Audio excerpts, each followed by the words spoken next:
Hello everyone, আজকে বানাবো ঢোকলা।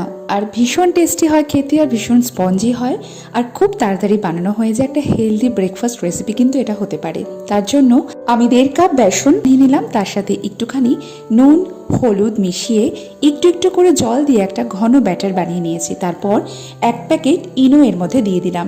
তারপর খুব তাড়াতাড়ি একটা গ্রিস করা প্যানে এই ব্যাটারটা ঢেলে একটুখানি ট্যাপ করে এটাকে স্টিমে বসিয়ে দিতে হবে। মোটামুটি 25 মিনিট মতো স্টিম করতে হবে। তারপর একটা তড়কা বানিয়ে নেব। একটু তেলে কালো সর্ষে, গোটা কাঁচা লঙ্কা, কারি পাতা ফোড়ন দিয়ে একটুখানি ভেজে তার মধ্যে জল দিয়ে দেব, নুন চিনি স্বাদ মতো দেবো, আর দিয়ে দেবো একটুখানি লেবুর রস, আর একটু জল দিয়ে ফোটাবো, আর স্বাদের জন্য একটুখানি চিনি দিয়ে স্বাদটাকে ব্যালেন্স করে নেব। তারপর 25 মিনিট পরে যখন স্টিম হয়ে যাবে, ঢোকলাটা বার করে পিস পিস করে কেটে নিয়ে তার উপর তড়কাটাকে দিয়ে দেবো সোক করার জন্য। তৈরি হয়ে গেল দারুণ স্বাদের ঢোকলা রেসিপি। এটা কিন্তু দারুণ